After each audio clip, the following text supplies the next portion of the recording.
برادران ملت اسلامی، السلام علیکم ورحمۃ اللہ وبرکاتہ۔ الحمد للہ الحنان المنان الذي خلق الانسان وعلمه البيان، والصلاة والسلام على رسوله سید الانس والجان وعلى آلہ وصحبہ ذوی الخیر والاحسان، اما بعد فأعوذ باللہ من الشیطان الرجیم، بسم اللہ الرحمن الرحیم۔ وضربت علیہم الذلۃ والمسکنۃ وباءوا بغضب من اللہ ذلك بأنهم كانوا يكفرون بآيات الله ويقتلون النبيين بغير حق ذلك بما عصوا وكانوا يعتدون، صدق اللہ مولانا العظیم۔ بارگاہ رسالت محب صلی اللہ علیہ وسلم میں درود پاک کا ہدیہ پیش کر لیں۔ اللہم صلی علی سیدنا و مولانا محمد معدن الجود والکرم وآلہ واصحابہ الکرام وابنہ الکریم وبارک وسلم صلاة دائمة سرمدا ابدا۔ اقبال نے کہا ہے، ستیزہ کار رہا ہے ازل سے تا امروز، شرار بولہبی سے چراغ مصطفی۔ مطلب یہ ہے کہ شروع کے دنوں سے ہی اس کائنات میں، اس دنیا میں ایک معرکہ چلتا آ رہا ہے۔ معرکہ مطلب جنگ، مقابلہ۔ وہ کس چیز کا ہے؟ اقبال کہتا ہے ستیزہ کار رہا ہے ازل سے تا امروز، شروع سے لے کے آج تک ایک مقابلہ چلتا آ رہا ہے۔ وہ مقابلہ کس کا ہے؟ شرار بولہبی سے چراغ مصطفی کا۔ مصطفیٰ کریم صلی اللہ علیہ وسلم کی چراغ کی روشنی کا مقابلہ ابو لہب کی شرارتوں کے ساتھ۔ تو ایک تو یہ کہ استعارہ ہے، اس سے پہلے بھی فرعون و موسیٰ کا، نمرود و ابراہیم کا علیہم السلام، یہ مقابلہ اس روئے ارضی پر چلتا رہا اور حق و باطل کے معرکے ہوتے رہے اور ہوتے بھی رہیں گے۔ فی زمانہ ہم جو حالات دیکھ رہے ہیں پوری دنیا میں، آج جنگوں کے حالات جو پیش کیے جا رہے ہیں، لوگ تو اب یہ خبریں ایسے سن رہے ہیں، کسی کے ہاں بم گرنے کی، میزائل گرنے کی، تو ایسا لگ رہا ہے جیسے بچے پٹاخے پھوڑ رہے ہیں۔ لوگ یہاں خبریں لے کر کے مزے لے لیتے ہیں، پھر فارورڈ کر دیتے ہیں۔ موت اتنی آسان ہو گئی ہے کہ اللہ کے نبی صلی اللہ علیہ وسلم نے 1400 سال پہلے یہ ارشاد فرمایا تھا کہ ایک زمانہ آئے گا کہ حرج بڑھ جائے گا۔ تو صحابہ نے پوچھا تھا یہ حرج کیا ہے؟ تو حضور اکرم صلی اللہ علیہ وسلم نے ارشاد فرمایا تھا کہ قتل بہت زیادہ ہوگا، ایک دوسرے کا قتل اتنا زیادہ ہونے لگے گا کہ لوگ اس کی پرواہ بھی نہیں کرتے۔ آج مجھے آج بتاؤ، دنیا پوری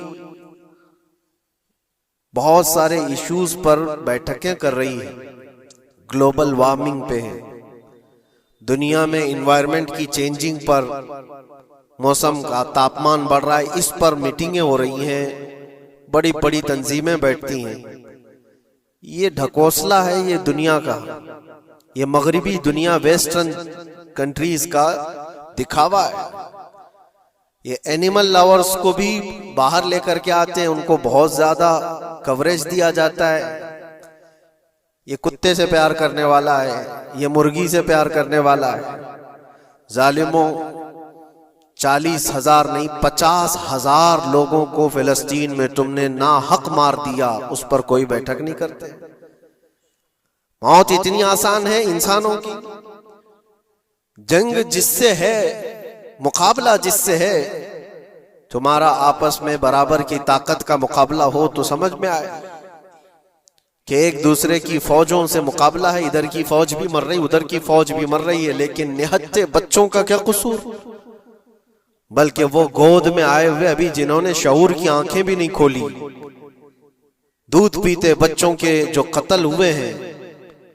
تاریخ میں آپ نے پڑھا ہوگا فرعون نے 12,000 بچوں کا قتل کیا تھا، صرف اس گمان سے کہ اس نے خواب دیکھا تھا بنی اسرائیل میں ایک بچہ پیدا ہوگا جو اس کی سلطنت کو ہلاک کر دے گا۔ خواب کی وجہ سے کاہنوں نے اس کو بتایا تھا، اس نے خواب یہ دیکھا تھا کہ آسمان سے ایک تارا ٹوٹ کر اس کی گود میں گرا اور آگ لگ گئی۔ تو نجومیوں نے اس کی تعبیر یہ بتائی تھی کہ بنی اسرائیل میں ایک بچہ پیدا ہوگا جو تیری سلطنت کو ہلاک کر دے گا۔ اس ڈر سے بنی اسرائیل میں جو بھی بچہ پیدا ہوتا اس کو قتل کرتا تھا۔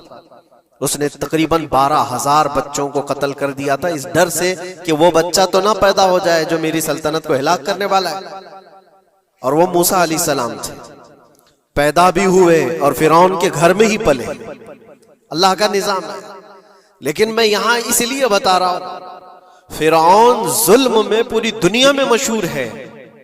وہ عورتوں کو بھی ظالم اس طرح سے مارا ہے کہ جس کی تاریخ میں مثال نہیں ملتی۔ لیکن میں نے اپنی زندگی میں دیکھا، آج کے زمانے میں اسرائیل نام سے ایک ناجائز حکومت پر قابض شخص نے 12,000 نہیں 50,000 لوگوں کو سال بھر میں قتل کر دیا۔ یہ تاریخ کا بھیانک چہرہ ہے۔ آج لوگ اس کو ہلکے میں لے رہے ہوں گے، نیوز والے ایک طرفہ رپورٹ کرتے ہیں کیونکہ ان کو ان کے باپ داداؤں سے ڈر ہے، جہاں کی کھاتے ہیں وہاں کی گاتے ہیں۔ لیکن بعد کو یہ سچائیاں جنریشن میں منتقل ہوتی رہیں گی، کبھی تو آئے گا کوئی انصاف کی نظر رکھنے والا۔ اور انسانیت کا قتل کتنا بڑا قتل ہے، ایک شہر کے 50,000 لوگوں کو قتل کر دینا، اور ایسے کہ وہاں کی عمارتیں پورے راکھ کے ملبے میں چلی گئی۔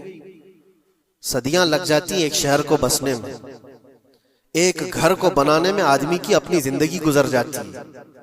کیا کیا ارمانوں سے گھر بناتے ہیں، لیکن ایک پل میں کسی کا گھر اجاڑ دیا، اس کے سامنے تڑپتے ہوئے اس کے باپ کی لاش ہو، ماں کی لاش ہو۔ وہ تصویریں کہ آپ نے نہیں دیکھی کہ ایک باپ چھوٹی سی بیٹی کو لے کر کے دوڑ رہا ہے تو اس کا بیٹا الگ پیر اور ہاتھ جلے ہوئے بم سے تڑپ رہا ہے، وہ کس کے درد کو دیکھے۔ یہاں تک کہ میں نے دیکھا کہ بیٹی کو باپ یہ نصیحت کر رہا ہے، تھوڑا اور صبر کر لے بیٹا، شہادت ملنے والی ہے۔ کون کرتا ہے یہ؟ موت سے پہلے اپنے بچے کو اتنی تلقین کر دے۔ حالات ایسے۔ دوسرے ایک کہ وہاں پر کھانے پینے کی ایڈ کوئی جا نہیں سکتی، اس پر پابندی، دوائیاں نہ جائیں اس پر پابندی۔ دنیا کا کوئی قانون اس چیز کو جائز ٹھہراتا ہے؟ مجھے بتاؤ، آتنکواد کا راگ الاپنے والے ان باتوں کو کیا کہیں گے؟ انسانیت اگر کہیں ہے تو اس کا تصور تو کرو۔ کسی کے فنڈامنٹل رائٹس ہوتے ہیں، بیسک رائٹس ہوتے ہیں، کھانا پینا یہ اس کا انسانی حق ہے۔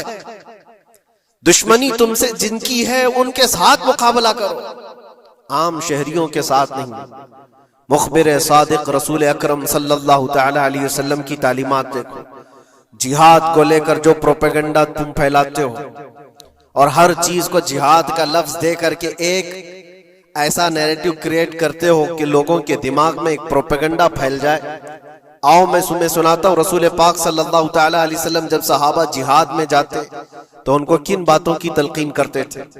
سب سے پہلے مجاہدین صحابہ سے کہتے جس جگہ تم جا رہے ہو مقابلہ تمہارا جن کے ساتھ ہے انہی سے مقابلہ کرنا، جو تمہارے خلاف تلوار اٹھائے اس کے خلاف تم تلوار اٹھاؤ، اور راستوں پر بیٹھے ہوئے بوڑھوں کو ہاتھ نہ لگانا، کسی عورت کے ساتھ چھیڑ چھاڑ نہ ہو، حاملہ عورتیں اگر قید میں آ جائیں تو انہیں چھوڑ دینا۔ یہ حضور پاک صلی اللہ علیہ وسلم کی تعلیمات ہیں۔ حتیٰ کہ رسول کریم صلی اللہ علیہ وسلم نے فرمایا جس شہر میں تمہارا غلبہ ہو جائے، تم غالب آ گئے وہاں کی فوج پر، تو وہاں کے رہنے والوں کے بچوں کو نہ ظلم کرنا، ان کو نہ پکڑنا۔ پھر تعلیمات میں یہ ہے وہ چاہے جس مذہب کے بھی لوگ ہیں ان کے معبدوں کو، ان کی عبادت گاہوں کو ختم نہیں کرنا، ان کی عبادت گاہوں کو توڑ پھوڑ نہ کرنا جس شہر میں تم جا رہے ہو۔ یہاں تک کہ حضور اکرم صلی اللہ علیہ وسلم کی تعلیمات تو دیکھو، حضور یہ تک فرماتے تھے مجاہدین صحابہ کو کہ جس شہر میں تم جا رہے ہو وہاں کے درختوں کے پتے بھی نہ اکھاڑنا، درختوں کو بھی نہ نقصان پہنچانا۔ جنگی تعلیمات کو آج کوئی نظر میں نہیں رکھتا ہے۔ دنیا کہتی ہے کہ جنگ کے دوران بھی کچھ اصول ہوتے ہیں، لیکن کوئی اصول نہیں۔ ہم نے دیکھا ہے جس کی طاقت ہے اس کا بول بالا ہے، یہ دنیا ان کے خلاف کبھی کوئی بات نہیں کرتی۔ آج سے تقریباً 20 سال پہلے بھی عراق کی کیا حالت تھی آپ نے دیکھا ہوگا، ایک جھوٹے پروپیگنڈے کی وجہ سے پورے عراق کو تباہ کیا گیا، آج تک وہ سنبھل نہیں پایا۔ نیوکلیئر پاور عراق کے اندر موجود ہے، اس کے ری ایکٹر وہاں پر موجود ہے، کیا کیا چیزیں اس زمانے میں پھیلائی گئی۔ سوشل میڈیا تو نہیں تھا اتنا، دنیا نے یہ مان لیا کہ ہاں دادا کہہ رہا ہے تو ہوگا، اور حملہ کیا اسی بنیاد پر۔ 20 سال ہو گئے، آج تک عراق میں کوئی نیوکلیئر پاور پلانٹ نہیں نظر آیا، کہیں نہیں۔ ایک جھوٹے پروپیگنڈے کی وجہ سے وہاں کے کتنے لاکھ لوگوں کو بے گھر ہونا پڑا ہے پتہ ہے۔ کچھ جگہ ایسی ہیں جہاں بم برسائے گئے، آج تک وہاں کوئی سبزہ نہیں اگتا، کوئی وہاں پر فصل نہیں ہوتی۔ میں نے خود اپنی آنکھوں سے دیکھا ایک نیا میدان جس پہ لوگ فٹ بال کھیلتے تھے، چند سالوں کے بعد دیکھو تو پورا میدان قبروں سے بھرا ہوا ہے، قبریں ہیں وہاں پر، پوری قبریں۔ لوگوں کو جنازہ اٹھانے کے لیے لوگ نہیں ملتے، موت اتنی عام کر دی گئی تھی۔ ان باتوں کو کوئی کہتا ہے؟ آپ نے سنا کبھی ابو غریب جیل کے متعلق؟ قیدیوں کے ساتھ جو وحشیانہ سلوک کیا ان گوروں نے، اللہ کی پناہ، بہت سخت قسم کے، دنیا میں بدنام زمانہ جیل اس کو کہا جاتا ہے۔ ہر طرح کی وہاں پر قیدیوں کے ساتھ آزمائشیں ہوئی، ہر طرح کی، ان پر کتے چھوڑ دینا، ان کی شرمگاہیں کاٹنا، ان پر پیشاب کرنا، ہر چیز جو انسانیت سوز ہے، انسانیت کو جلا دینے والی، یہ ساری حرکتیں کی گئی۔ دنیا خاموش ہے اس سلسلے میں، کیوں؟ سپر پاور کے 1000 گنا بھی ہضم کر لیے جاتے ہیں۔ چھوٹا ملک یا غریب آدمی کوئی بات کرے تو سارے اس پر ٹوٹ پڑتے ہیں۔ آج میں ایک چیز آپ کو بتانا چاہ رہا ہوں کہ یہ کوئی نئی چیز نہیں ہے جو ہو رہی ہے آج دنیا میں، یہ پھیلنے والی ہے اور قیامت کے قریب ہم آ چکے ہیں۔ ہو سکتا ہے دنیا پوری جنگوں کے لپیٹ میں ہو، جو رسول پاک صلی اللہ علیہ وسلم نے ارشاد فرمایا قتل اتنا بڑھ جائے گا کہ 100 لوگ ہوں تو 99 مر جائیں گے، ایک بچ جائے گا۔ قتل اتنا بڑھ جائے گا، یہ جنگ کی آگ ہو سکتا ہے آس پاس سب پھیل جائے، جس کی وجہ سے اس وبا میں، اس بلا میں سب ملوث ہونے لگ جائیں گے۔ اور ایک بات یہ بھی یاد رکھو، چاہے جیسی بھی حکومت ہو، تاریخ پوری اٹھا کر کے دیکھنا، ظلم کے بعد جو غرور و تکبر میں آ کر فرعون بننے کی کوشش کرتا ہے، اس کا انجام اللہ تعالیٰ بہت بھیانک فرماتا ہے، بہت بھیانک انجام ہوتا ہے۔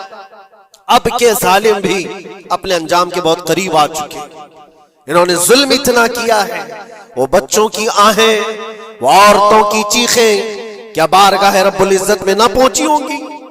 رب تبارک و تعالیٰ خود فرماتا ہے سَيَعْلَمُ الَّذِينَ ظَلَمُوا أَيَّ مُنْقَلَبٍ يَنْقَلِبُونَ، ان قریب ظالم یہ دیکھ لیں گے کہ کس پلٹی میں اللہ تعالیٰ انہیں گرانے والا ہے۔ جو جال وہ اپنے دشمنوں کے لیے بنتے ہیں، اللہ تعالیٰ اسی جال میں ان کو پھنساتا ہے۔ آج دیکھنا آپ، تاریخ کی سچائیاں آپ کو اس بات کا جواب دیں گی۔ ظالم یہ سمجھتا ہے کہ میں خدا کے برابر ہو چکا، مجھے کوئی بھی ہلاک نہیں کر سکتا۔ اللہ تعالیٰ فرماتا ہے اینما تکونوا یدرککم الموت ولو کنتم فی بروج مشیدہ، تم مضبوط قلعے میں کیوں نہ بیٹھے ہو، موت تمہارے پاس آ کر پکڑ لے گی۔ اور رب تبارک و تعالیٰ کے لیے کوئی چیز ناممکن ہے۔ لوگ آج ہوا بناتے ہیں کہ ایئر ڈیفنس سسٹم اتنا بڑا ہے کوئی کچھ نہیں کر سکتا۔ ایک چھوٹے سے پدے سے ایک ناجائز کنٹری کو محفوظ دکھانے کے لیے دنیا پتہ نہیں کیا کیا باتیں وائرل کرتی ہے۔ اسرائیل کے پاس آئرن ڈوم ہے، ایئر ڈیفنس سسٹم اتنے بڑے ہیں، کوئی نہیں آ سکتا۔ وہ خدا ہے؟ کوئی خدا ہے؟ لیکن دنیا آج دیکھ رہی ہے، بہت ساری چیزوں کو دیکھ رہی ہے۔ مجھے یہاں پر کسی کے سلسلے میں نہیں کہنا ہے، لیکن ایک بات کہنا ہے کہ نشہ میں چور، گھمنڈ میں چور جو بندہ ہوتا ہے، اللہ تعالیٰ کبھی اس کو مچھر سے بھی ہلاک کرتا ہے۔ بہت بڑی طاقت کا اس سے مقابلہ ہونا ضروری نہیں، تمہارے پاس ہوگا بہت بڑا سسٹم، لیکن رب تبارک و تعالی جب انتقام لے لے تو پھر تمہارے لیے بہت بڑی طاقتوں کی ضرورت نہیں۔ آپ کو میں تاریخ بتاؤں، عراق میں نمرود ایک زمانے میں اس طرح کی حرکت کیا تھا کہ اس نے بہت بڑی عمارت بنائی تھی، اور اس کے مطابق بات یہ تھی کہ وہ 1000 لوگوں سے تنہا لڑ سکتا تھا، اتنی اس کی طاقت تھی۔ شیر سے خود مقابلہ کرتا تھا، کبھی ڈرتا نہیں تھا۔ نمرود کی طاقت مشہور تھی اس زمانے میں، اور سارے لوگ اس کی طاقت کا لوہا مانتے تھے، حتیٰ کہ وہ کبھی اپنی زندگی میں بیمار نہیں ہوا تھا۔ آدمی جب بیمار نہیں ہوتا تو اس کا غرور بڑھ جاتا ہے، سوچتا ہے مجھے کچھ ہو نہیں سکتا۔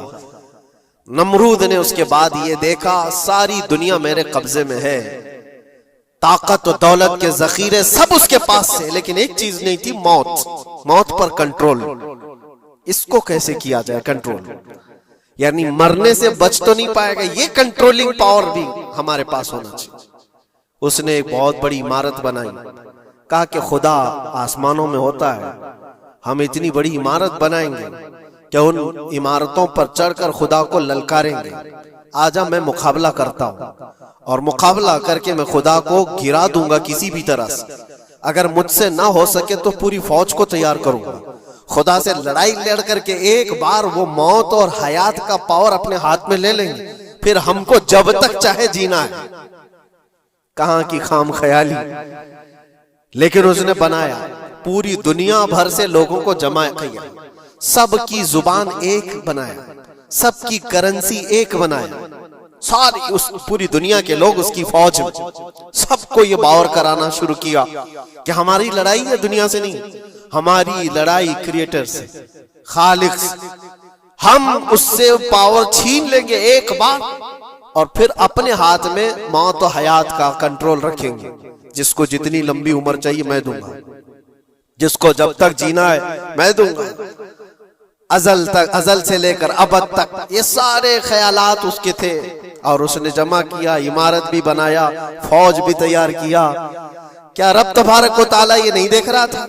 اس کی تیاری، اس کا جمع کرنا، اس کی عمارت بنانا، بہت دنوں تک یہ سب کام چلتا رہا۔ رب تبارک و تعالیٰ کسی سے غافل نہیں، دلوں میں گزرنے والے حالات سے بھی بے خبر نہیں، لیکن بندے کو رب تبارک و تعالیٰ ڈھیل دیتا ہے۔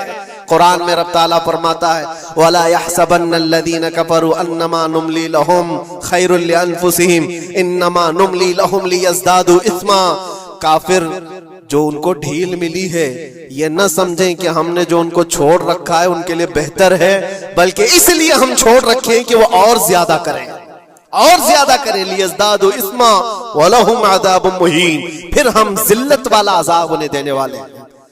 یہ مت سمجھ لو کہ رب تبارک و تعالیٰ ان سب چیزوں سے بے خبر ہے۔ نمرود اتنا سب کرتا رہا، اللہ نے اس کو چھوڑ رکھا، بنا لے لمبی عمارت، بنا فوج بھی بنا لی، ساری چیزیں بنا لیا، مقابلے کے لیے اس نے دن بھی طے کر لیا۔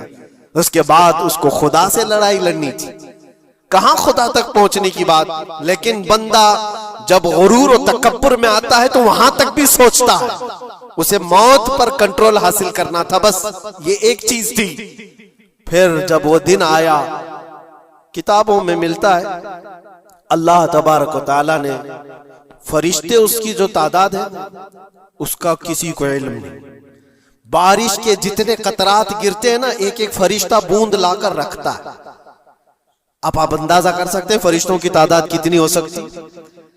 اس میں جو بڑے فرشتے ہیں وہ جبرائیل، میکائیل، اسرافیل اور اسرائیل علیہم السلام، جو سردار ملائکہ ہیں، فرشتے ہیں، ان کے اپنے اپنے کام ہیں، بہت پاورفل فرشتے ہیں۔ ان کی بات نہیں کر رہا، کسی ایک عام فرشتے کو رب تبارک و تعالیٰ نے بلایا اور فرمایا جاؤ زمین پر، ہمارے ایک بندے نے ہم سے لڑائی کا ارادہ کر لیا ہے، اس کی طاقت و قوت اور اس کی جمع شدہ ساری چیزوں کو دیکھ کر کے آؤ۔ وہ فرشتہ زمین پر آیا، جس جگہ پر اس نے یہ سب جمع کیا تھا، فرشتہ اتر کر صرف اپنے پیر ہلایا تھا، پوری عمارت بھسم ہو گئی، کچھ نہیں کیا تھا، اس کی بنائی ہوئی عمارت بھسم ہو گئی۔ جتنی فوج جمع کیا تھا سب کیڑے مکوڑوں کی طرح مر گئے، اور سب کی زبانیں مختلف ہو گئی، کوئی ایک دوسرے کو پہچان نہیں پا رہا۔ یہ منٹوں کی بھی بات نہیں تھی، سیکنڈوں کی بات تھی۔ فرشتہ واپس چلا گیا، نمرود کا زوال ہو گیا، ختم ہو گیا۔ یہ تاریخ کی ایک بات ہے، اور یہ روایت ہم اپنی کتابوں میں نہیں رکھتے، یہ روایت یہودیوں کی کتابوں سے ہی ہے۔ یہودی اس بات کو یقین کرتے ہیں، اور اسی وجہ سے اس بات پر وہ دوبارہ عمل کرنے کے لیے پھر کوشش میں ہے۔ نیو ورلڈ آرڈر جو کہا جاتا ہے، پوری دنیا کو اکٹھا کرنا، ایک کرنسی بنانا، ایک لینگویج پر لانا، اور سب کو ملا کر کے ایک طاقت حاصل کرنا، سپیس پر جانا، اور پھر وہی چیزیں دہرانی جا رہی ہے دنیا۔ وہی چیز ایک دوبارہ بار ٹرائی کرنا ہے، جس کے لیے آپ کو پتہ ہے یہ چھوٹی سی قوم پوری دنیا پر کنٹرول حاصل کرنے کے کیسے کیسے خواب دیکھتی ہے۔ اگر آپ جائیں، اسلام دشمنی تو ان کی پرانی ہے، لیکن یہ جو 50,000 لوگوں کا قتل ہے، یہ صرف اور صرف ان کے اپنے ایک چھوٹے مقصد کے لیے۔ ہو سکتا ہے بہت ساری باتیں ہوں، غزہ پٹی ایک ہی علاقہ بچا ہوا ہے فلسطین کا، باقی سب تو یہ قبضہ کر چکے 1947 کے بعد، 48 کے بعد۔ چھوٹا سا حصہ جو باقی غزہ پٹی جس کی 20 لاکھ کی آبادی ہے، اس علاقے پر اتنی زیادہ کیوں کرورتا ہے؟ کیوں؟ باقی سب جگہ پر اور بھی دیگر جگہ پر، یروشلم میں، ویسٹ بینک میں، کئی جگہوں پر مسلمان آباد ہیں۔ یہ غزہ کے لیے کیوں اس قدر سختیاں ہیں؟ دنیا کو بتانے کے لیے تو یہ ایک آتنکواد جماعت ہے حماس، جس کا مقابلہ کرنے کے لیے ہم یہ حملے کر رہے ہیں، لیکن آج تک یہ دنیا کو بتا نہیں سکے کتنے حماسیوں کو قتل کیا، کتنے حماس کے لوگ پکڑے گئے، کتنوں کو مارا گیا، چند ہوں گے، لیکن اس کے بدلے میں جو بھاری قیمت چکائی ہو غزہ کے نہتے لوگوں نے، 50,000 لوگوں کا قتل، یہ تو ریکارڈ پہ دکھ رہا ہے، باقی اللہ عالم۔ باقی کتنے ہیں جن کی تعداد مل نہ سکی ہو؟ بعض دانشوروں نے یہ بھی بتایا اس کو صرف اور صرف ایک کینل بنانا ہے جو دنیا کی ٹریڈنگ پر قبضہ حاصل کرنے کے لیے۔ جو سوئس کینال ہے ایجپٹ کا، جس سے میڈیٹرین سی سے لے کر کے گزرتے ہیں، دو سمندروں کو جوڑنے کے لیے ایک کینل ہے مصر میں، ایجپٹ میں، جہاں سے ایجپٹ ہر گزرنے والے جہاز سے ٹیکس لیتا ہے، ہر گزرنے والے جہاز سے ایک بھاری قیمت لیتا ہے، جس سے ٹریڈنگ پر اثر بھی رہتا ہے۔ اور جب وہ چاہے بند کرے، 2 مرتبہ اس نے بند بھی کیا تھا تاریخ میں، 1950 کے بعد۔ اور یہ خواب دیکھتا ہے اسرائیل کہ ہم اپنی ہی جگہ سے ایک کینل بنا لیں تقریباً 300 کلومیٹر، جس کے لیے اس کو غزہ حاصل کرنا بہت ضروری ہے۔ یہ بعض لوگوں کی اپنی تحقیق ہے۔ تو کیا کوئی اپنے مفاد کا حاصل کرنے کے لیے 50,000 لوگوں کا قتل کر سکتا ہے؟ دنیا کو یہ بھیانک چہرہ بھی تو معلوم ہونا چاہیے۔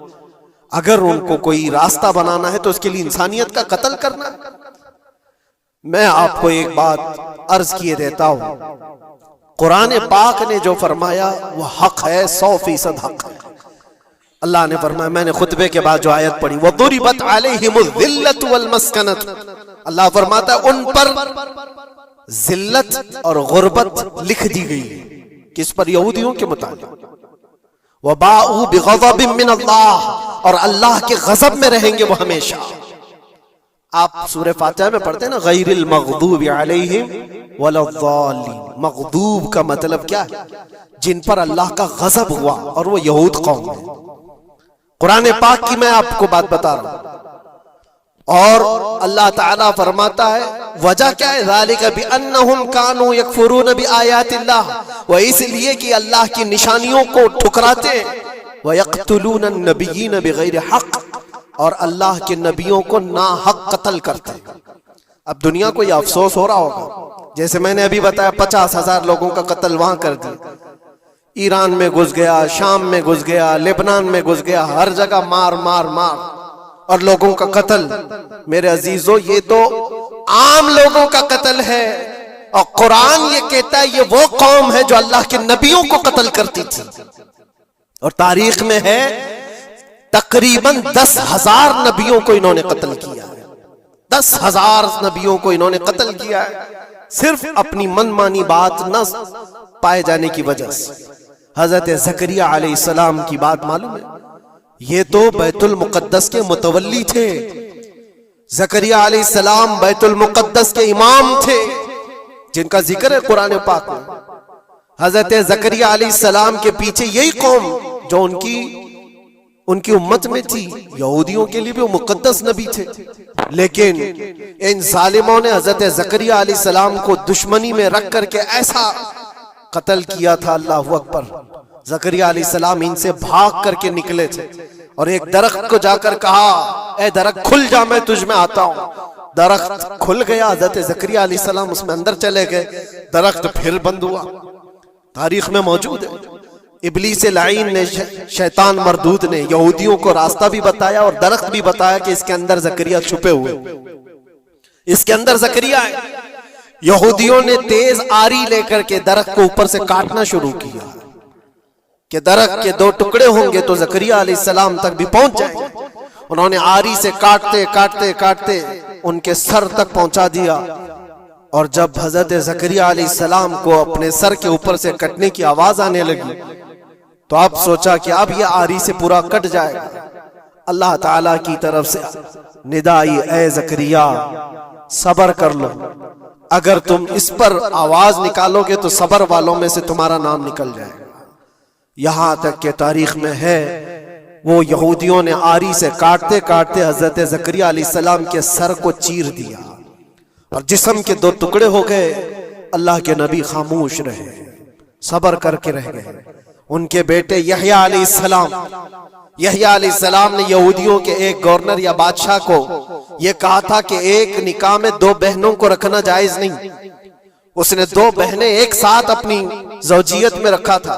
صرف اتنی بات پر حضرت یحییٰ علیہ السلام صرف 33 سال کے جوان تھے۔ اس یہودی ظالم نے یحییٰ علیہ السلام کے سر کو کاٹ کر کے برتن میں لا کر ناشتے میں رکھا تھا۔ اللہ کے نبی کی بات کر رہا ہوں، اللہ کے نبی کے سر کو کاٹ کر تشت پہ رکھا تھا، لیکن تاریخ کی سچائیاں بتاتی ہیں کہ وہ کٹے ہوئے سر سے یحییٰ علیہ السلام بولتے تھے، اے ظالم اب بھی میں کہتا ہوں ایک نکاح میں دو بہنوں کو رکھنا حرام ہے، حرام ہے۔ یہ اللہ کے نبیوں کی زندگی میں بتا رہا ہوں جن کے ساتھ انہوں نے کی۔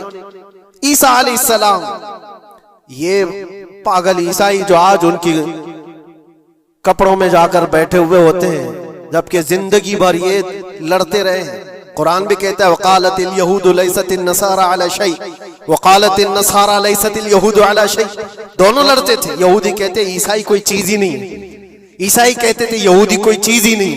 ان کی جنگیں اتنی خطرناک ہوئی، یہ سب لپا پوتی کر کے آج دکھاتے ہیں کہ ہم سب ایک ہیں۔ بہت گہری دشمنیاں ان کے درمیان تھی۔ عیسائیت، حضرت عیسیٰ علیہ السلام کو کیا کیا گیا؟ جب انہوں نے اپنے پیغامات پھیلائے تو عیسیٰ علیہ السلام کو بھی قتل کرنے کا منصوبہ یہودیوں نے بنایا تھا، اور پورے لوگ آ کر حضرت عیسیٰ علیہ السلام کے گھر کو گھیراؤ کر لی۔ عیسیٰ علیہ السلام کو اس رات اللہ تعالیٰ نے آسمانوں پر اٹھا لیا اور ایک یہودی کو اندر دیکھنے کے لیے بھیجا تھا یہودیوں نے کہ جا کے دیکھو عیسیٰ ہے کہ نہیں۔ تو اللہ تعالیٰ نے وہ آئے ہوئے یہودی کو عیسیٰ علیہ السلام کی شکل دے دی، عیسیٰ علیہ السلام کو اٹھا لیا۔ یہودی جو باہر کھڑے منتظر تھے، ہمارا آدمی اندر گیا ہے دیکھنے کے لیے، مارنے کے لیے، قتل کرنے کے لیے، ابھی تک آیا نہیں، تو سب کے سب اندر گھس گئے۔ دیکھا وہ آدمی بیٹھا ہوا ہے، اسی کو پکڑ کر لا کر سولی پر چڑھا دیا عیسیٰ سمجھ کر کے۔ لیکن اتفاق یہ ہے کہ اس کو پوری شکل نہیں دی گئی تھی، آدھی شکل عیسیٰ علیہ السلام کی تھی اور آدھی اس کی خود کی تھی۔ بعد میں یہودیوں میں خود اختلاف ہو گیا، ہمارا بندہ کہاں گیا جو ڈھونڈنے کے لیے گیا تھا، وہ غائب کہاں ہے؟ اور اگر یہ ہمارا بندہ ہے جو ڈھونڈنے کے لیے گیا تھا تو پھر عیسیٰ کہاں ہے؟ یہ اختلاف میں، یہ شک میں 550 سال گزر گئے۔ پھر میرے مصطفیٰ صلی اللہ علیہ وسلم تشریف لائے اور قرآن نے اس بات کو واضح کیا، نہ تم نے عیسیٰ کا قتل کیا نہ سولی چڑھائی ہے، عیسیٰ علیہ السلام زندہ ہیں، اللہ نے آسمانوں پر انہیں اٹھایا۔ یہ تو عیسائیوں پر احسان ہے قرآن کا جو سچائیاں 550 سال پہلے کی بتایا۔ میرے عزیزوں، یہ تاریخ میں آپ کو بتا رہا ہوں، نبیوں کا قتل کرنے والی قوم، ان کے سامنے عام انسان کیا مانے رکھتے ہیں؟ یہ دنیا کی ساری قوموں کو حقیر سمجھنے والی قوم، دنیا کے پورے ذخیروں کو اپنی ملکیت سمجھنے والی قوم، ان کا عقیدہ ہے یہ دنیا کا جتنا گولڈ ہے، جتنا سونا ہے، اس پر صرف اور صرف ان کی قوم کا قبضہ ہونا چاہیے، پوری دنیا کو۔ آپ کو پتا ہے مدینہ طیبہ میں حضور پاک صلی اللہ علیہ وسلم کی آمد سے پہلے یہ سب کے سب مدینے میں بسے ہوئے تھے، 550 سال سے انتظار کر رہے تھے حضور کے آنے کا، دوسری قوموں کو ڈراتے تھے، کیوں؟ ان کی کتاب میں موجود تھا آخری نبی کے آنے کی ساری باتیں موجود تھی، آخری نبی آئیں گے، ان کے ماننے والوں کا غلبہ ہوگا، وہ اپنے نور نبوت سے لوگوں کے دلوں کو پاک کریں گے، ان کی شکل بھی بتائی گئی تھی تورات میں، ان کے آنے کی جگہ بھی بتائی گئی تھی، پورے حجاز میں کھجوروں کا جھنڈ ایک علاقہ ہوگا جہاں یہ نبی آئیں گے، اور وہ مدینے کے علاوہ کوئی جگہ ہی نہیں تھی۔ یہودی یہ سب چیزیں دیکھ کر حضور کے آنے سے 550 سال پہلے سے انتظار میں تھے، وہ نبی یہی آئیں گے، یہی آئیں گے، اور دوسری قوموں کو ڈراتے تھے ہم سے مت الجھنا، آخری نبی آنے والے ہیں ہمارے، اور اس نبی کے آنے کے بعد پھر ہم چن چن کر تم سے بدلہ لیں گے۔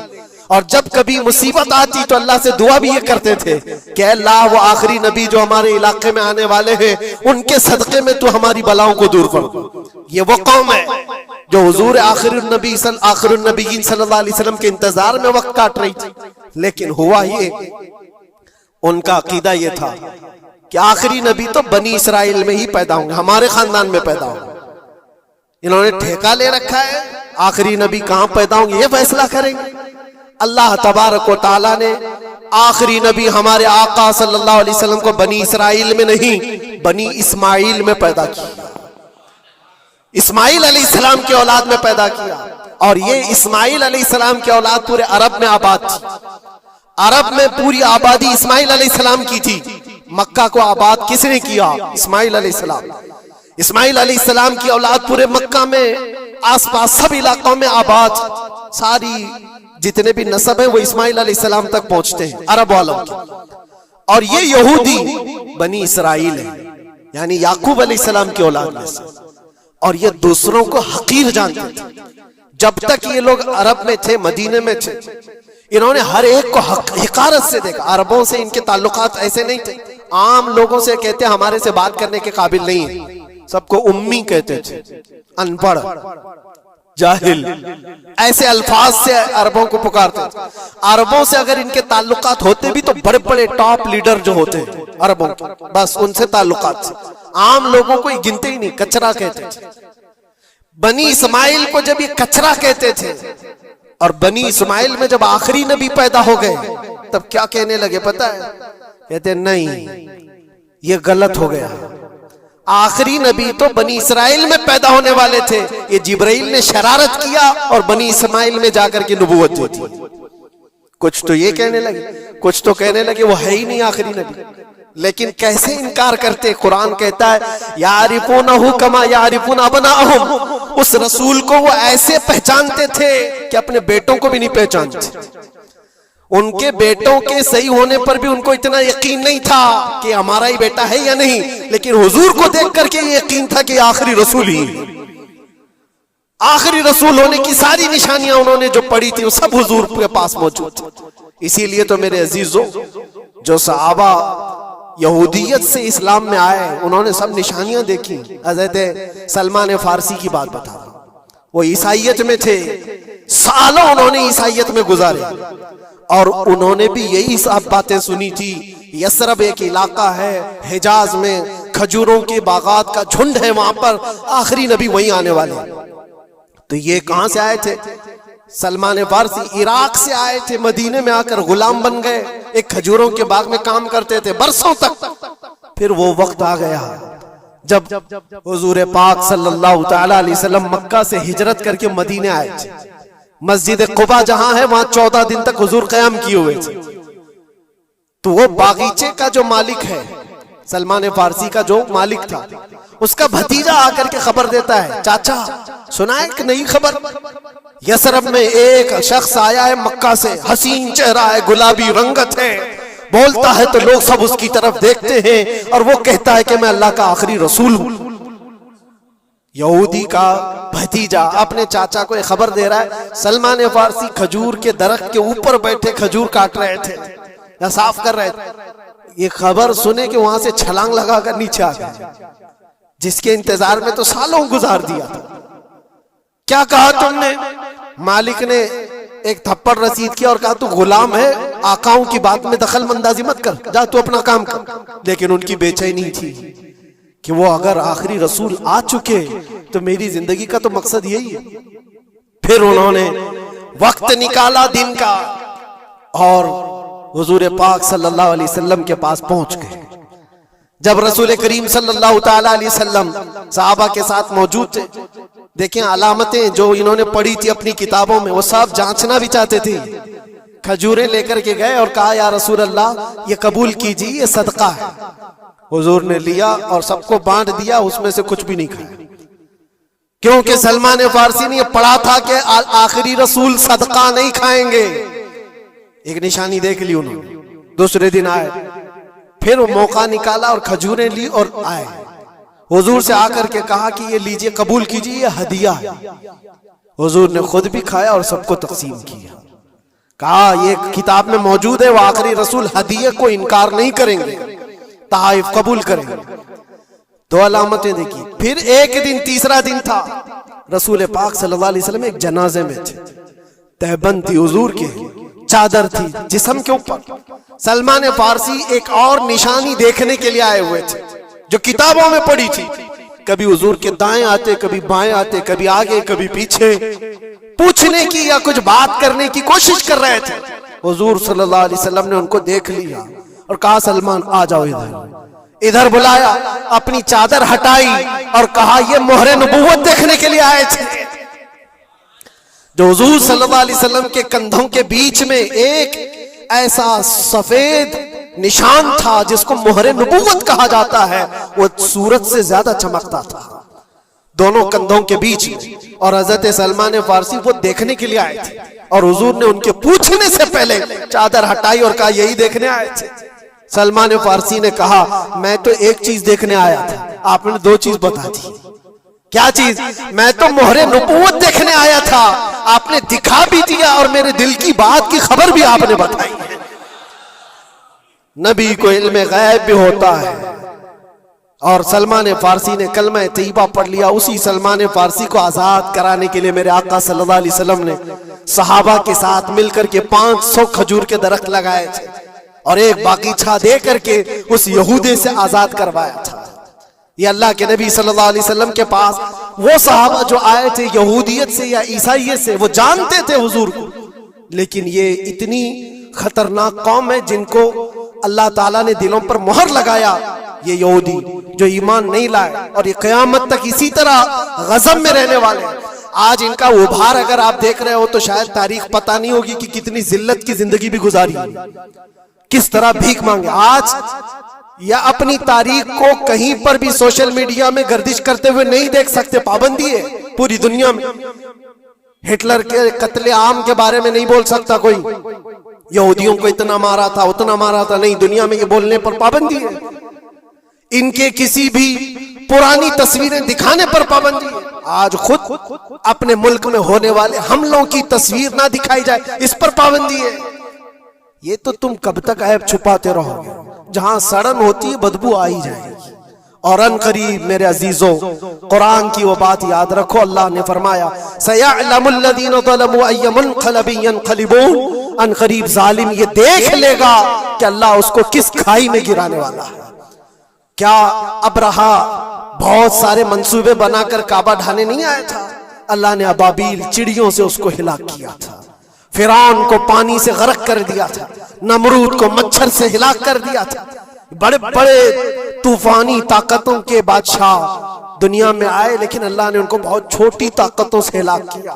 لوگ آج یہ مقابلہ کمپیریزن کرتے ہوئے بیٹھے رہتے ہیں, ایک طرف ایران ہے, ایک طرف غزہ ہے, ایک طرف سپر پاور حکومتیں ہیں. یہ سارے کمپیریزن دنیا کے ہو سکتے ہیں, لیکن رب تبارک و تعالیٰ کی بادشاہت اور اس کی سلطنت جب انتقام پر آ جائے تو پھر میرے عزیزوں کسی ملک کی بھی ضرورت نہیں, صرف ہواؤں سے مولا تعالیٰ طاقتوں کو ختم فرما دیتا. دنیا میں پھیلے ہوئے ایک کورونا کو تم قابو میں نہیں کر پا رہے تھے. ایک چھوٹا سا کیڑا ہوگا, ایک بیکٹیریا ہوگا جس کو کنٹرول میں نہ لا سکے اور کروڑوں موتیں ہو گئی. کون تھا یہ؟ موتوں پر کنٹرول تمہارے پاس کیوں نہیں آیا؟ سپر پاور طاقتیں بے بس نہیں تھی؟ 2 سال پہلے نہیں دیکھا آپ نے؟ اور رب تبارک و تعالی جب چاہے تو یہ پکڑ ظالموں کے ساتھ فرمائے گا. آج کے دور میں دعائیں بھی یہ کرو اور انجام کا انتظار بھی کرو. یہ تمہارا بھی امتحان ہے میرے عزیزوں. جو آگ پڑوس میں لگی ہے اس کی چنگاریاں تمہارے گھر کو بھی جلا سکتی ہیں. اپنے برے اعمال سے توبہ کرو, اللہ کے غضب سے ڈرو کہ اس کی پکڑ نہ آئے. اللہ تبارک و تعالیٰ کہنے سننے سے زیادہ عمل کی توفیق عطا فرمائے. اور جو ناحق مارے گئے بچے ہیں, مولا تعالیٰ ان بچوں کو مارنے والے ظالموں کو خطرناک انجام تک پہنچائے, انہیں کیفر کردار تک پہنچائے. رب تعالیٰ انہیں عذاب علیم میں گرفتار فرمائے. وآخر دعوانا الحمدللہ رب العالمین. السلام علیکم. آج میں ایک چیز آپ کو بتانا چاہ رہا ہوں کہ یہ کوئی نئی چیز نہیں ہے جو ہو رہی ہے آج دنیا میں. یہ پھیلنے والی ہیں اور قیامت کے قریب ہم آ چکے ہیں.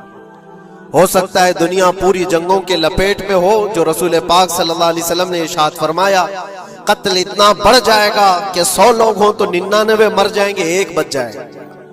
قتل اتنا بڑھ جائے گا.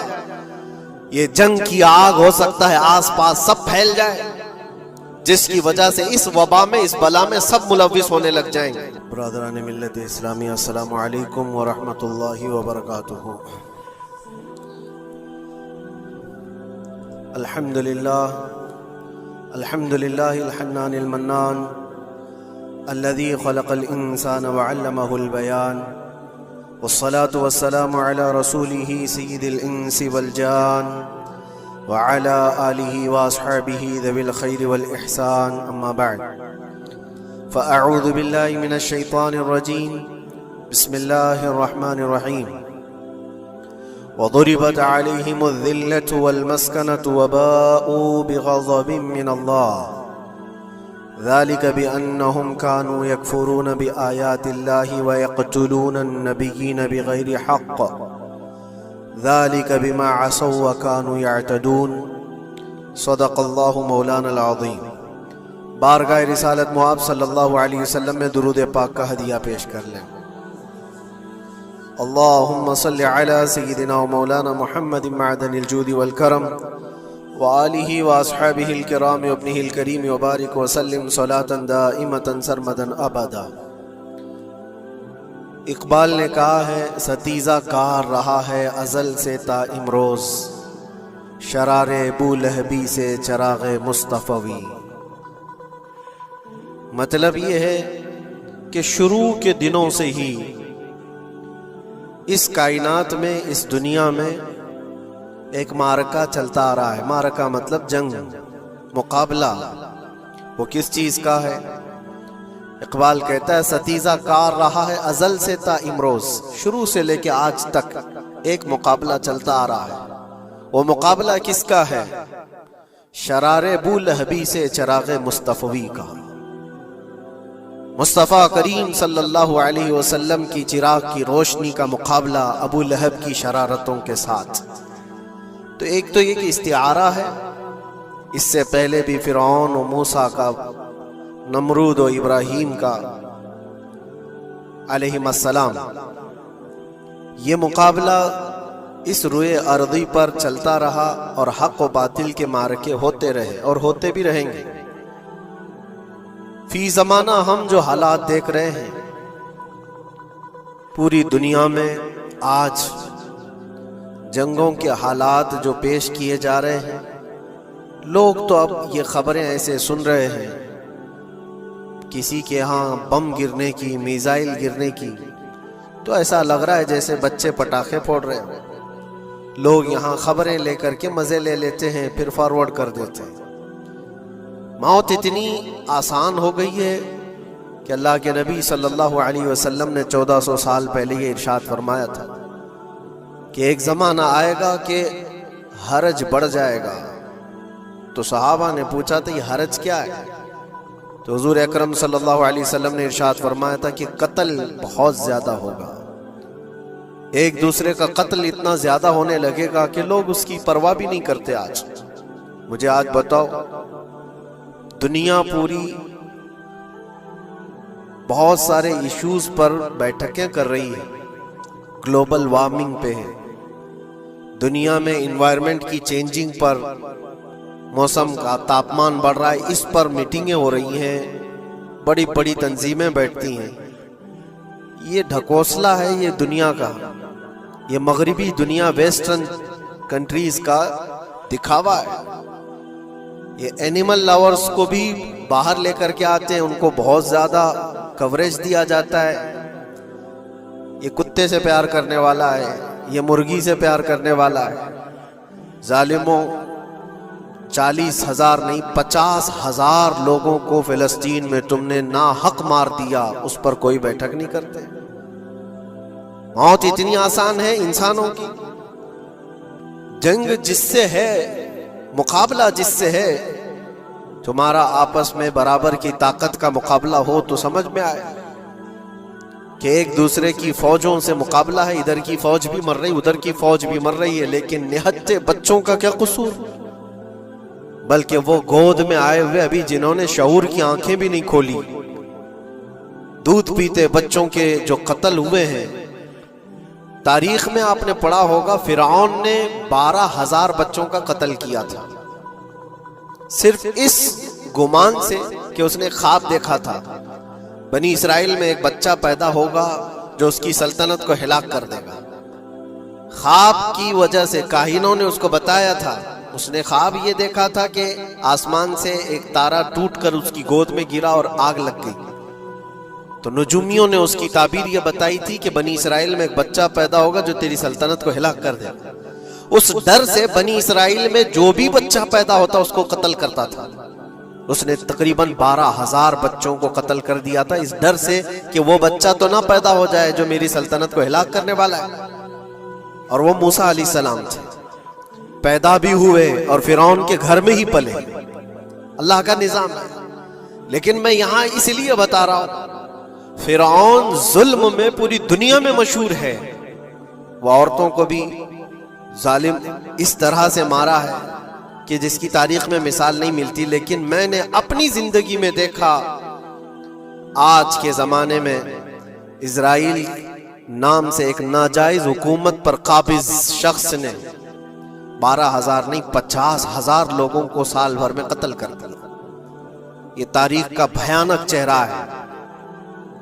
آج لوگ اس کو ہلکے میں لے رہے ہوں گے، نیوز والے ایک طرفہ رپورٹ کرتے ہیں کیونکہ ان کو ان کے باپ داداؤں سے ڈر ہے، جہاں کی کھاتے ہیں وہاں کی گاتے ہیں، لیکن بعد کو یہ سچائیاں جنریشن میں منتقل ہوتی رہیں گی۔ کبھی تو آئے گا کوئی انصاف کی نظر رکھنے والا، اور انسانیت کا قتل کتنا بڑا قتل ہے، ایک شہر کے 50,000 لوگوں کو قتل کر دینا، اور ایسے کہ وہاں کی عمارتیں پورے راکھ کے ملبے میں چلی گئی، صدیاں لگ جاتی ایک شہر کو بسنے میں، ایک گھر کو بنانے میں آدمی کی اپنی زندگی گزر جاتی ہے، کیا کیا ارمانوں سے گھر بناتے ہیں، لیکن ایک پل میں کسی کا گھر اجاڑ دیا، اس کے سامنے تڑپتے ہوئے اس کے باپ کی لاش ہو، ماں کی لاش ہو۔ وہ تصویریں کہ آپ نے نہیں دیکھی کہ ایک باپ چھوٹی سی بیٹی کو لے کر کے دوڑ رہا ہے تو اس کا بیٹا الگ پیر اور ہاتھ جلے ہوئے بم سے تڑپ رہا ہے، وہ کس کے درد کو دیکھے۔ یہاں تک کہ میں نے دیکھا کہ بیٹی کو باپ یہ نصیحت کر رہا ہے، تھوڑا اور صبر کر لے بیٹا، شہادت ملنے والی ہے۔ کون کرتا ہے موت سے پہلے اپنے بچے کو اتنی تلقین کر دے؟ حالات ایسے۔ دوسرے ایک کہ وہاں پر کھانے پینے کی ایڈ کوئی جا نہیں سکتی، اس پر پابندی، دوائیاں نہ جائیں اس پر پابندی۔ دنیا کا کوئی قانون اس چیز کو جائز ٹھہراتا ہے؟ مجھے بتاؤ، آتنکواد کا راگ الاپنے والے ان باتوں کو کیا کہیں گے؟ انسانیت اگر کہیں ہے تو اس کا تصور تو کرو۔ کسی کے فنڈامنٹل رائٹس ہوتے ہیں، بیسک رائٹس ہوتے ہیں، کھانا پینا یہ اس کا انسانی حق ہے۔ دشمنی تم سے جن کی ہے ان کے ساتھ مقابلہ کرو، عام شہریوں کے ساتھ نہیں۔ مخبر صادق رسول اکرم صلی اللہ تعالی علیہ وسلم کی تعلیمات دیکھو، جہاد کو لے کر جو پروپیگنڈا تم پھیلاتے ہو، اور ہر چیز کو جہاد کا لفظ دے کر کے ایک ایسا نیریٹو کریٹ کرتے ہو کہ لوگوں کے دماغ میں ایک پروپیگنڈا پھیل جائے۔ آؤ میں سناتا ہوں رسول پاک صلی اللہ تعالی علیہ وسلم جب صحابہ جہاد میں جاتے تو ان کو کن باتوں کی تلقین کرتے تھے۔ سب سے پہلے مجاہدین صحابہ سے کہتے جس جگہ تم جا رہے ہو مقابلہ تمہارا جن کے ساتھ ہے انہی سے مقابلہ کرنا، جو تمہارے خلاف تلوار اٹھائے اس کے خلاف تم تلوار اٹھاؤ، اور راستوں پر بیٹھے ہوئے بوڑھوں کو ہاتھ نہ لگانا، کسی عورت کے ساتھ چھیڑ چھاڑ نہ ہو، حاملہ عورتیں اگر قید میں آ جائیں تو انہیں چھوڑ دینا۔ یہ حضور پاک صلی اللہ علیہ وسلم کی تعلیمات ہیں۔ حتیٰ کہ رسول کریم صلی اللہ علیہ وسلم نے یہ فرمایا جس شہر میں تمہارا غلبہ ہو جائے، تم غالب آ گئے وہاں کی فوج پر، تو وہاں کے رہنے والوں کے بچوں کو نہ ظلم کرنا، ان کو نہ پکڑنا۔ پھر تعلیمات میں یہ ہے وہ چاہے جس مذہب کے بھی لوگ ہیں ان کے معبدوں کو، ان کی عبادت گاہوں کو ختم نہیں کرنا، ان کی عبادت گاہوں کو توڑ پھوڑ نہ کرنا جس شہر میں تم جا رہے ہو۔ یہاں تک کہ حضور اکرم صلی اللہ علیہ وسلم کی تعلیمات تو دیکھو، حضور یہ تک فرماتے تھے مجاہدین صحابہ کو کہ جس شہر میں تم جا رہے ہو وہاں کے درختوں کے پتے بھی نہ اکھاڑنا، درختوں کو بھی نہ نقصان پہنچانا۔ جنگی تعلیمات کو آج کوئی نظر میں نہیں رکھتا ہے۔ دنیا کہتی ہے کہ جنگ کے دوران بھی کچھ اصول ہوتے ہیں، لیکن کوئی اصول نہیں۔ ہم نے دیکھا ہے جس کی طاقت ہے اس کا بول بالا ہے۔ یہ دنیا ان کے خلاف کبھی کوئی بات نہیں کرتی۔ آج سے تقریباً 20 سال پہلے بھی عراق کی کیا حالت تھی آپ نے دیکھا ہوگا۔ ایک جھوٹے پروپیگنڈے کی وجہ سے پورے عراق کو تباہ کیا گیا، آج تک وہ سنبھل نہیں پایا ہے۔ نیوکلیئر پاور عراق کے اندر موجود ہے، اس کے ری ایکٹر وہاں پر موجود ہے، کیا کیا چیزیں اس زمانے میں پھیلائی گئی۔ سوشل میڈیا تو نہیں تھا اتنا، دنیا نے یہ مان لیا کہ ہاں دادا کہہ رہا ہے تو ہوگا، اور حملہ کیا اسی بنیاد پر۔ 20 سال ہو گئے آج تک عراق میں کوئی نیوکلیئر پاور پلانٹ نہیں نظر آیا، کہیں نہیں۔ ایک جھوٹے پروپیگنڈے کی وجہ سے وہاں کے کتنے لاکھ لوگوں کو بے گھر ہونا پڑا ہے پتہ ہے۔ کچھ جگہ ایسی ہیں جہاں بم برسائے گئے، آج تک وہاں کوئی سبزہ نہیں اگتا، کوئی وہاں پر فصل نہیں ہوتی۔ میں نے خود اپنی آنکھوں سے دیکھا ایک نیا میدان جس پہ لوگ فٹ بال کھیلتے تھے، چند سالوں کے بعد دیکھو تو پورا میدان قبروں سے بھرا ہوا ہے، قبریں ہیں وہاں پر، پوری قبریں۔ لوگوں کو جنازہ اٹھانے کے لیے لوگ نہیں ملتے، موت اتنی عام کر دی گئی تھی۔ ان باتوں کو کوئی کہتا ہے؟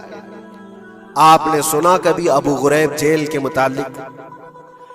قیدیوں کے ساتھ جو وحشیانہ سلوک کیا ان گوروں نے، اللہ کی پناہ، بہت سخت قسم کے، دنیا میں بدنام زمانہ جیل اس کو کہا جاتا ہے۔ ہر طرح کی وہاں پر قیدیوں کے ساتھ آزمائشیں ہوئی، ہر طرح کی، ان پر کتے چھوڑ دینا، ان کی شرمگاہیں کاٹنا، ان پر پیشاب کرنا، ہر چیز جو انسانیت سوز ہے، انسانیت کو جلا دینے والی، یہ ساری حرکتیں کی گئی۔ دنیا خاموش ہے اس سلسلے میں۔ کیوں؟ سپر پاور کے 1000 گنا بھی ہضم کر لیے جاتے ہیں۔ چھوٹا ملک یا غریب آدمی کوئی بات کرے تو سارے اس پر ٹوٹ پڑتے ہیں۔ آج میں ایک چیز آپ کو بتانا چاہ رہا ہوں کہ یہ کوئی نئی چیز نہیں ہے جو ہو رہی ہے آج دنیا میں، یہ پھیلنے والی ہے اور قیامت کے قریب ہم آ چکے ہیں۔ ہو سکتا ہے دنیا پوری جنگوں کے لپیٹ میں ہو، جو رسول پاک صلی اللہ علیہ وسلم نے ارشاد فرمایا قتل اتنا بڑھ جائے گا کہ 100 لوگ ہوں تو 99 مر جائیں گے، ایک بچ جائے گا۔ قتل اتنا بڑھ جائے گا، یہ جنگ کی آگ ہو سکتا ہے آس پاس سب پھیل جائے، جس کی وجہ سے اس وبا میں، اس بلا میں سب ملوث ہونے لگ جائیں گے۔ اور ایک بات یہ بھی یاد رکھو، چاہے جیسی بھی حکومت ہو، تاریخ پوری اٹھا کر کے دیکھنا، ظلم کے بعد جو غرور و تکبر میں آ کر فرعون بننے کی کوشش کرتا ہے، اس کا انجام اللہ تعالیٰ بہت بھیانک فرماتا ہے، بہت بھیانک انجام ہوتا ہے۔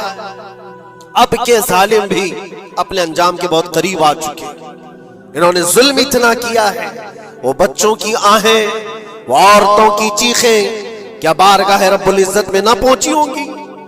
رب تبارک و تعالیٰ خود فرماتا ہے سَيَعْلَمُ الَّذِينَ ظَلَمُوا أَيَّ مُنْقَلَبٍ يَنْقَلِبُونَ، ان قریب ظالم یہ دیکھ لیں گے کہ کس پلٹی میں اللہ تعالیٰ انہیں گرانے والا ہے۔ جو جال وہ اپنے دشمنوں کے لیے بنتے ہیں اللہ تعالیٰ اسی جال میں ان کو پھنساتا ہے۔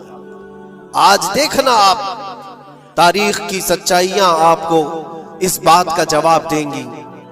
ظالم یہ سمجھتا ہے کہ میں خدا کے برابر ہو چکا، مجھے کوئی بھی ہلاک نہیں کر سکتا۔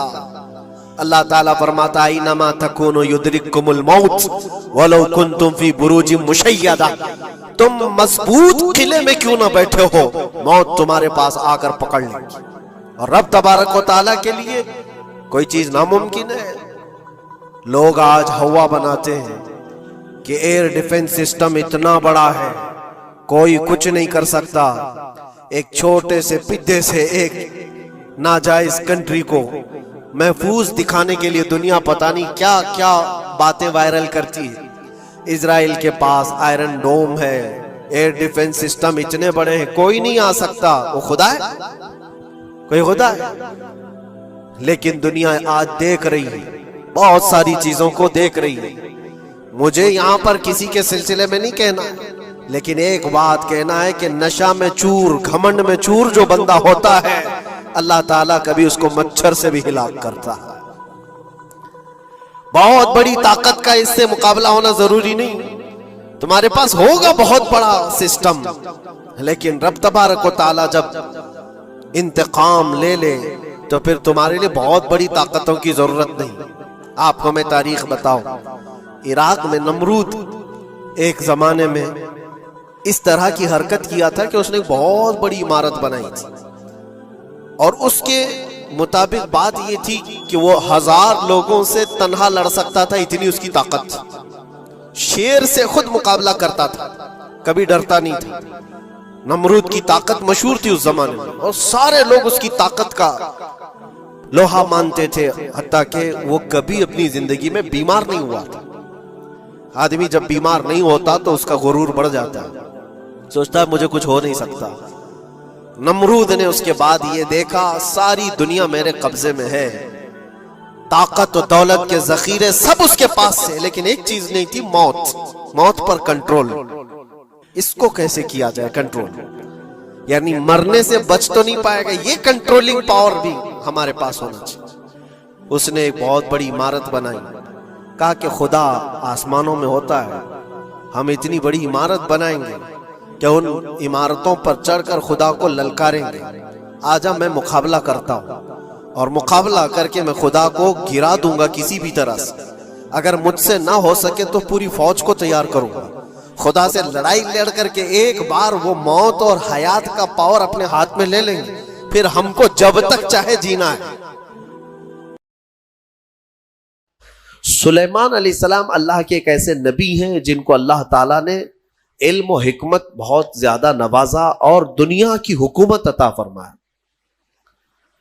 بہت بڑی حکومت سلیمان علیہ السلام کے ہاتھ میں تھی۔ اتنا ہی نہیں، ہواؤں کو سلیمان علیہ السلام کے تابع کیا گیا تھا، وہ جس طرف چاہتے تھے ہوائیں اس طرف اڑتی۔ سارے پرندوں کی بولیاں ان کو سکھائی گئی، جانوروں کی، جنات کی، ہر ایک کی بولی آپ کو سکھائی گئی اور ان پر حکومت بھی آپ کو دی گئی۔ جب سلیمان علیہ السلام کا دربار لگتا تو وہ جس کو کہتے حاضر ہونے کے لیے اسے حاضر ہونا پڑتا، چاہے چونٹی بھی کیوں نہ ہو۔ پرندوں میں، جانوروں میں کبھی جھگڑا ہوتا تو فیصلے کے لیے سلیمان علیہ السلام کے پاس آتے۔ جانوروں کے بھی فیصلے حضرت سلیمان علیہ السلام کیا کرتے۔ ایک مرتبہ ایسا ہوا کہ سلیمان علیہ السلام اپنے لشکریوں کے ساتھ کسی جگہ گزر رہے تھے، اور وہ چونٹیوں کی آبادی سے گزرنے والے تھے، ابھی کافی دور تھے، 1 میل دور۔ تو چونٹیوں نے محسوس کر لیا کہ سلیمان علیہ السلام آ رہے ہیں، تو ان کی جو ملکہ ہے چونٹیوں کی، وہ کہتی ہے قالت نملۃ یا ایھا النمل ادخلوا مساکنکم لا یحطمنکم سلیمان وجنودہ وہم لا یشعرون۔ چونٹی کہتی ہے، بڑی والی جو چونٹی تھی ان کی ساری چونٹیوں سے، کہ اے چونٹی کو اپنے اپنے سوراخوں میں چلی جاؤ، اپنے گھروں میں اندر داخل ہو جاؤ، اس لیے کہ سلیمان علیہ السلام اور ان کا لشکر آ رہا ہے۔ کہیں وہ بے خبری میں تمہیں روند کرنا چلے جائیں. یہ چونٹی نے کہا اور ساری چونٹیاں دوڑنے لگیں. لیکن قرآن میں اللہ فرماتا ہے فَتَبَسَّمَ ضَاحِكًا مِّن قَوْلِهَا. حضرت سلیمان علیہ السلام اس چونٹی کی بات پر ہنس پڑے, مسکرائے. 1 میل دور سے سلیمان علیہ السلام چونٹی کی آواز سن رہے ہیں, چونٹی کی بات کو سن رہے ہیں اور اس پر مسکرا بھی رہے ہیں. میرے عزیزو, یہ عام انسانوں کی بات نہیں, یہ نبیوں کی طاقت کی بات کر رہا ہوں. اللہ تعالیٰ نے انہیں وہ ظرف دیا ہے, وہ کان دیا ہے جس کے بارے میں ہم کہتے ہیں دور و نزدیک کے سننے والے وہ کان لالے کرامت پہ لاکھوں سلام. ہم یہاں سے پکارے وہ وہاں سے سنے, مصطفیٰ کی سماعت پہ لاکھوں سلام. ہمارا موقف اور ہمارا عقیدہ قرآن کے مطابق ہے یا نہیں؟ جب سلیمان علیہ السلام جو بنی اسرائیل کے نبی ہیں چونٹیوں کی پکار سنتے ہیں تو جو سب نبیوں کے سردار ہیں کیا امتیوں کی پکار کو نہیں سنیں گے؟ حضور پاک صلی اللہ تعالی علیہ وسلم یقیناً اپنے ہر امتی کی آواز کو سنتے بھی ہیں. خود میرے آقا نے فرمایا ہے کہ جب کبھی کوئی درود پڑھتا ہے تو اس کے درود کو میں خود اپنے کانوں سے سنتا ہوں. اللہم صلی علی سیدنا محمد وعلی آلہ واصحابہ وبارک وسلم صلاۃ دائمۃ سرمدا ابدا. سلیمان علیہ السلام کے ساتھ ایک بار ایسا ہوا کہ آپ کا دربار لگا تھا, سارے لوگ حاضر تھے, جنات بھی ہیں وہاں پر, چرند پرند جانور حیوانات سب حاضر ہیں. سلیمان علیہ السلام سب کی خبر گیری کر رہے تھے. اس میں ایک پرندہ ہدہد نہیں تھا. ہدہد ایک پرندہ ہے, اونچی اڑان اڑتا ہے, بہت تیز اڑتا ہے. سلیمان علیہ السلام نے دیکھا اور پوچھا کہ یہ ہدہد پرندہ غائب ہے, کہاں ہے؟ سارے تو حاضر ہو گئے, وہ نہیں آیا. فقال ما لی لا اری الہدہد. حضرت سلیمان علیہ السلام کہتے ہیں کیا ہوا ہے ہدہد کو؟ یہاں میں نہیں دیکھ رہا ہوں اس کو, کہاں گیا؟ لَأُعَذِّبَنَّهُ عَذَابًا شَدِيدًا أَوْ لَأَذْبَحَنَّهُ أَوْ لَيَأْتِيَنِّي بِسُلْطَانٍ مُبِينٍ. اگر وہ اس کے بعد آئے گا سخت سزا دوں گا, یا تو اس کو ذبح کر دوں گا, یا تو پھر کوئی معقول وجہ لے کر کے آئے, کوئی عذر ہونا چاہیے کہ محفل میں کیوں نہیں آیا, وہ نبی کی محفل ہے. تھوڑی دیر گزری تھی, اس کے بعد ہدہد آ گیا اور پھر اس کے بعد حضرت سلیمان علیہ السلام کے پاس آ کر اپنی خبر دینے لگا. کیا؟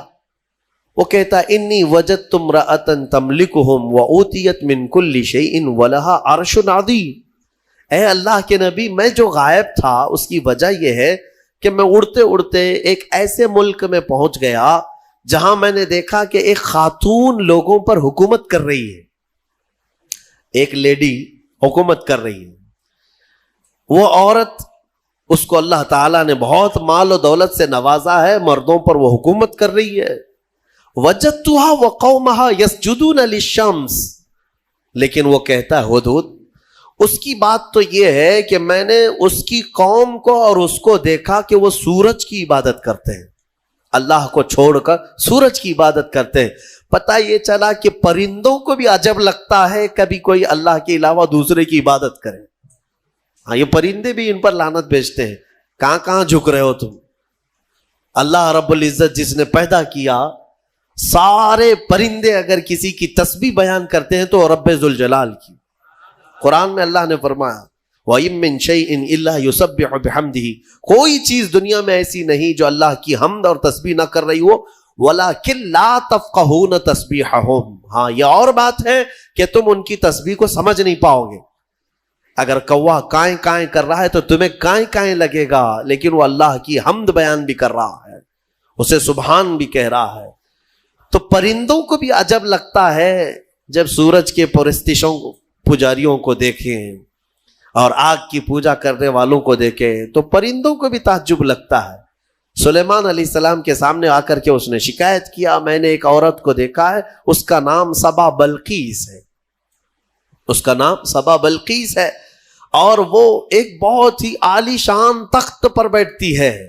اس کا تخت بڑا مضبوط ہے, سونے اور چاندی سے جڑا ہوا, 80 گز لمبا 40 گز چوڑا, اتنا بڑا تخت ہے. اور اس کی حفاظت کے لیے جو لوگ مامور ہیں 7 دروازے بنائے گئے ہیں, اس کے اندر وہ تخت رکھا جاتا ہے. اور ہر دروازے پر پہرے دار الگ ہے، باڈی گارڈ الگ ہے، جو اس تخت کے اندر تک جانے کے لیے بڑی سیکورٹی ہے. تو اس تخت پر وہ بیٹھتی ہے اور اس کو اس پر ناز ہے. حضرت سلیمان علیہ السلام نے اس کو معاف کر دیا، چلو کوئی ایک معقول وجہ تو لے کے آیا ہے. تب پھر سلیمان علیہ السلام نے کہا ایک خط لکھو اس کے نام پر. خط لکھا. حضرت سلیمان علیہ السلام نے پھر اس سے کہا ہدہد سے لے جا اور اس کے پاس ڈال دے یہ خط. خط میں کیا تھا؟ سلیمان علیہ السلام نے اس خاتون کو کہا اس سورج کی پرستش اور غیر اللہ کی عبادت سے نکل آ، اللہ رب العزت کی عبادت کی طرف آ، میں تجھے دعوت دیتا ہوں. یہ خط میں تھا. دین کی دعوت دینا نبیوں کا کام ہی ہے. انبیاء کرام علیہ السلام کا یہی وتیرہ رہا ہے. یہ خط لے جا کر کے سبا بلقیس کے پاس ہدہد نے ڈال دیا. ہدہد کے اس خط کو دیکھ کر کے وہ پڑھتی ہے. اس کے بعد اس میں لکھا ہوا تھا انہ من سلیمان و انہ بسم اللہ الرحمن الرحیم. سلیمان کی طرف سے یہ خط آیا ہے اللہ کے نام سے شروع جو نہایت مہربان رحمت والا. اور اس کے بعد جو میٹر تھا اللہ تعالی علیہ واتونی مسلمین، گھمنڈ مت کر، میرے پاس مسلمان ہو کر کے آ جا. سلیمان علیہ السلام نے دعوت دی. تب سبا بلقیس اس کا اپنا ایک رعب تھا، اس کی فوج تھی، اس کی رعایا تھی، حکومت تھی. تو اس نے اپنی قوم کے بڑے بڑے اعزاء کو بلایا، جو شرفاء تھے ان کو بلایا اور مشورے کے لیے پوچھا کہ لوگوں دیکھو میرے پاس سلیمان علیہ السلام کی طرف سے خط آیا ہے اور وہ مجھے بلا رہے ہیں کہ تو یہ سورج کی پرستش چھوڑ اور میرے دین پر آ جا، اللہ وحدہ لا شریک کی عبادت کر. تم لوگ کیا مشورہ دیتے ہو؟ تو لوگوں نے یہ کہا، اس کے جو وہاں محل کے پہرے دار تھے یا وزراء تھے، انہوں نے کہا قالوا نحن اولو قوت و اولو بأس شدید، ہم لوگ بہت طاقتور لوگ ہیں اور بہت سخت ترین حملہ کرنے والے لوگ ہیں، باقی معاملہ تمہارے اوپر ہے اے سبا بلقیس، اگر تم حکم دو گی تو ہم حملہ کریں گے، لڑیں گے. تو سبا بلقیس عقل والی خاتون تھی، اس نے کہا قالت ان الملوک اذا دخلوا قریۃ افسدوها، میں دیکھتی ہوں کہ جب بھی کوئی بادشاہ کسی ملک میں حملہ کرتا ہے تو پورا تباہ و برباد کر دیتا ہے، شہر کے شہر بکھر جاتے ہیں. وجعلوا اعزت اہلها اذلۃ، بڑے بڑے عزت والے لوگ ذلیل ہو جاتے ہیں، گھر ٹوٹ گئے، دکانیں برباد ہو گئیں. تو سبا بلقیس کا یہ جملہ توجہ سے کہ جب بھی کسی شہر پر یا کسی بستی پر یا کسی ملک پر حملہ ہوتا ہے تو بچتا کیا ہے؟ کھنڈرات، سب تباہ و برباد ہو جاتا ہے. لڑائیاں دو بادشاہوں کی ہوتی ہیں لیکن پوری تباہی قوم کی ہوتی ہے. ابھی ہم دیکھ رہے ہیں مسلسل اخبار یوکرین کی پڑھتے ہوں گے یا سنتے ہوں گے یا دیکھتے ہوں گے آپ لوگ. بات دو لوگوں کی اور اس میں پوری کی پوری قوم پس جاتی ہے، پورے کے پورے شہر رشیا نے ہلاک کر دیے. آج ہی جا کر کے اٹھا کر کے اخبار دیکھ لینا یا نیوز دیکھ لینا، ایک ایک شہر کو رشیا نے جو جلایا ہے 90% شہر جل چکا ہے، 90% شہر جلا ہوا ہے. جو بچے ہوئے لوگ تھے وہ مارے گئے ہیں یا جل گئے ہیں، باضابطہ میزائل داغے گئے، وہاں کی سرکاری حکومتیں توڑ دی گئیں، تباہ کر دی گئیں، گاڑیاں جلی ہوئی راکھ کی ڈھیر بنی ہوئی ہیں، ایک پورا پورٹ قبضے میں لے لیا. یوکرین چھوٹا سا ایک ملک ہے لیکن رشیا پورے کے پورے ٹینک اتار دے، میزائل داغ دے، شہر کے شہر کو جلا دے. مزے کی بات تو یہ ہے کہ آتنکوادی نہیں ہے. ہاں مزے کی بات تو یہی ہے کہ وہ ٹیررسٹ نہیں ہے، آتنکوادی نہیں ہے. آتنکوادی تو افغانستان والے ہیں، آتنکوادی تو ملک شام والے ہیں، یمن والے ہیں.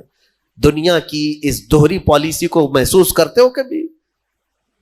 میڈیا والوں کی زبان سے سنا کہ رشیا آتنک پھیلایا ہوا ہے، دہشت پھیلایا ہوا ہے. ارے اس نے نہ جانے کتنوں کو ہلاک کر دیا ابھی 50 دن کے اندر. 50 دن کے اندر بھوکے پیاسے لوگ ہیں وہاں پر. آج یہ ڈھکی چھپی بات نہیں، سب کی آنکھوں کے سامنے ہے. لیکن کوئی کہتا ہے اس پر؟ دو سپر پاور لوگوں کی لڑائیاں ہیں، دنیا اس میں بات کرنے سے بھی گھبراتی ہے۔